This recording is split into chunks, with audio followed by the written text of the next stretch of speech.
Now let's focus on turning Skyrim into its absolute dark fantasy nightmare. So let's start with the visuals in order to get the mood that we're planning to achieve. So you're looking at vanilla weathers right now, but in order to get that ominous, mysterious feel, we'll be going with obsidian weathers, which adds an atmospheric weather system with a faint, distant fog, hiding a lot of what's in the distance. And it also comes with the amazing obsidian mountain fogs feature already built in. Then, for the extra dark vibes, we'll be adding ominous EMB, the perfect setup for a dark fantasy overhaul, draining all the light, all the happiness from the world with its gloomy color palette and dark skies that it brings. And while we can stop there, you guys know me. I'm not stopping until my game crashes, and trust me, during the filming of this video it crashed a bunch of times. On top of that, I have Celestial Aura Reshape preset, a preset that I use in my day-to-day as well, but it works really well in this overhaul, adding a lot more contrast and saturation while still keeping the ominous feel and not compromising anything. Then we have True Storms, adding some extremely heavy weather with new intense sound effects, interior sounds as well, and other things such as particle effects. And speaking of particle effects, add splashes of storms on top of that to have 3D splashes in the water when it rains, as well as splashes on the ground, making rain feel even heavier.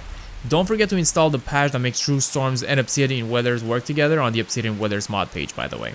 And the cherry on top, supreme and volumetric fog for an intense layer of fog, limiting your visibility to almost nothing during the foggiest of weathers. And I won't go really deep into textures, but I recommend having Skyland all-in-one for an overall upgrade over vanilla that suits the dark fantasy feel extremely well. And with all these mods, the mood is set. So now let's dim the lights and get into the action. Now let's focus on the flora and the overall environment that would fit this setup. For the vegetation, I'll go with northern grass, adding patches of straight grass, the type that fits very well in the colder areas of the world. And while we're not trying to make a nice, warm environment, this is perfect. For that extra immersion effect, I'll add windy grass on top of that, making it move with the wind. This makes me think of the last boss from Sekiro. Damn, I should play that game again. In terms of a base tree mod, I have happy little trees, making the trees look better and move in a more natural way at a low performance cost. And it's extremely ironic how the name assumes that the trees are little, because in most of these before and after shots, they don't even fit in the frame. That's false advertising if you ask me. But a welcome type. While this mod is great and makes the Forest of Skyrim look better, they're not as spooky as we'd want them to be. So add Dark Forest of Skyrim on top of that, a mod featuring dead trees and overgrown fungi. This mod is exactly what we need, making the Forest of Skyrim a place you wouldn't want to be roaming around at night. And finally, you can completely agree or disagree with my choice of mods right now. Blubbo's tree replacer for the Reach will also find a home in my load order. These trees are highly stylized, and you can tell that they were once standing tall and proud, but are now barren and borderline falling. Flora is a very important aspect of our overhaul because it shows that the land is dying, and that is a sign of huge problems awaiting to come, and we are now on the verge of extinction. Not to sound dramatic, but climate change? I said what I had to say. And now let's talk about what could be lurking in the shadows. Moving into the creatures section of this video, I gotta let you guys know that I have a lot of these, so we'll quickly be going over them because we're not gonna spend the whole day talking about the creatures. First of all, I have Skyrim immersive creatures, adding dozens of new monsters that make the game both more challenging and interesting, as you'll encounter a species of something whenever exploring. These creatures range from minotaurs to new insectivorous type to dwarven automatons. The variety is insane, and if you just want to take this mod and move on, I wouldn't blame you, but I think we should also take some goodies from behind the mods who also contributed to the previous mod. We first got ogres, large and strong orc-like creatures you can find both above ground and below, and don't forget, they have layers. Ettins, two-headed abominations hating all that move and breathe, so if you see one, don't move or breathe. Mimics, disguising themselves as chests waiting to be opened. No one truly knows their origin, and that's what makes them extremely interesting. Oozes, a mindless, extremely dangerous blob of black shit. Grey Children, a creature created by the fears of children. And mine apparently, holy shit. Weeping Stalkers, a disgusting flesh and blood creature that acts as a representation of traumas related to the mother figure. Also, their voice is super annoying. Shambles, animated construct of bones tied together in an amateur manner, and that's what makes them very weird and creepy. Flesh Atronachs, holy shit, this is gross. Bone Colossi, undead golems formed from thousands of bones. These are probably some of my favorites on the list. Grave Lords, also formed from bones, covered in a cloak of darkness. Skeletal Vampires, adding vampires that are even more undead, I guess. Grommets, they're ugly.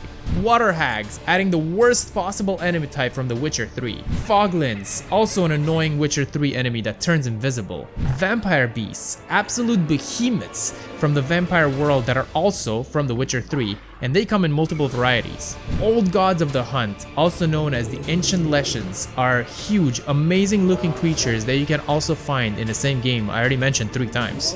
Ogrims, monstrous creatures that remind me of your mom. Wraiths, basically ghosts. And finally, rats from Rats' Kingdoms, adding non-hostile creatures around the map, giving Skyrim a feeling of a plague-ridden land, or make it feel like the back of a McDonald's at 3 AM. You can find them both underground and over, and I'm not gonna lie, they're pretty cute. Which adds to the dark fantasy.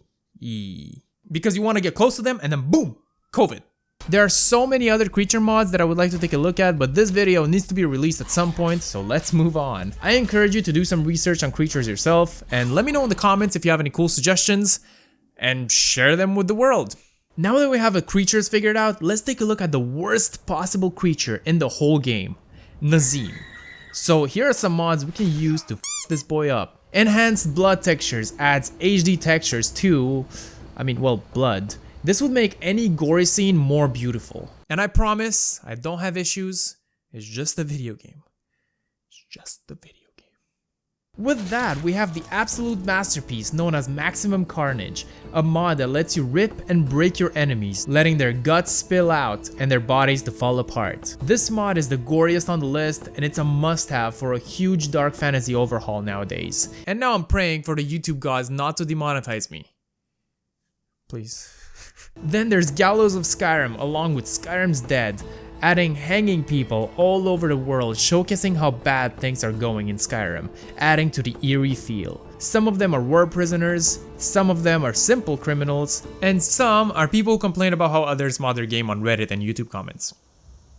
Public executions, adding these events every now and then in Solitude after Rogvir's execution, having people lose their minds constantly. Yes, this is Rogvir that I'm showing right now, but you'll get recurring events like this. And finally, a brand new mod called Immersive Death Cycle, letting you see animals decay and eventually turn into bones. This is such a cool detail I never actually thought about, but it's so nice to have. I'll showcase this mod in more detail in my next Hot New Mods video, so stick around for that. And speaking of which, if you want to see it before everyone else, I think it's the perfect time to subscribe and hit the bell for notifications. Why not? And also you can leave a like while you're at it. It's free. Now, I won't really be touching on combat in this video simply because that's a whole video on its own, and conveniently enough, I already made a video about my combat setup that you can find in the description. However, combat is a tricky subject because not everyone has the same preferences. I personally like something that just feels better and not to make combat more difficult. If, however, you prefer having combat similar to Dark Souls or Elden Ring, I suggest you check out Mern's Elden Ring video, because that's a really good one and it really holds up. If you're looking for something less nightmarish but still a little bit more challenging than mine, Sin made a very good video recently. And if you prefer playing as first person, I recommend checking this video from Sin or this video from Captain Panda. Or why not both? As I said, combat is a difficult subject, but these videos will help you get started on realizing what you're actually looking for if you have no idea where to start. So I kinda recommend checking all of them out. While I will not touch on cities and towns on this video because I have an ongoing series in which I work on that. The Riften video is coming soon, by the way, so stay tuned. Let's take a look at some locations that you can find while you're exploring the Skyrim wilderness. The first series of mods I would like to shout out would be Rins, as they overhaul a lot of locations all over the Skyrim map, adding more details and simply making the places bigger. Another series that recently came out that's on my radar is the Nordic Scenery series that only currently overhauls 5 locations, but I can only assume that more are coming soon. Please know that if you choose 2 mods from these 2 series that change the same location, they are not compatible, so you'll experience issues, so limit yourself to 1 mod per location. You can't have it all. Then we have an amazing series of mods turned into an all-in-one by Mandragora Sprouts called Daedric Shrines, overhauling the Daedric Shrines all over the map, making them look so much cooler and stylized. Some of them truly portray the dark feel that we're aiming for, such as Mephala and Namira, looking spookier than ever. Then, a mod I feel like I've talked about 1,000 times by now called Immersive Fallen Trees, adding trees all over Skyrim that you can use as bridges. But the reason it's on this list is because it showcases how things fall apart, which is a beautiful analogy for life. Specifically my life. Then we have Civil War battlefields along with Civil War checkpoints and Man Those Borders. 3 mods that made the Civil War in Skyrim feel like an ongoing menace. And then we have S606T Oblivion Gates and Oblivion Gates Remade as they add remnants from the Oblivion Crisis. This is immersive and lore friendly. Whale Bones on Coast, a mod that adds huge whale carcasses on the coast of the Sea of Ghosts. And finally, Flying Crows, adding flocks of crows flying all over the place in Skyrim, truly changing how you look at the skies. In terms of music, I have to go with the dark Norse music that you can find in Yggdrasil, an amazing mod changing all the music in Skyrim, keeping it fresh and changing the feel of the game. Not gonna lie, sometimes the music makes the game a little bit more stressful, which is perfect for the dark feel that you're aiming for. It's like when you shit yourself playing Elden Ring. I know I did. I'll just let the music play a little bit here in the background so you can really get the feel of it.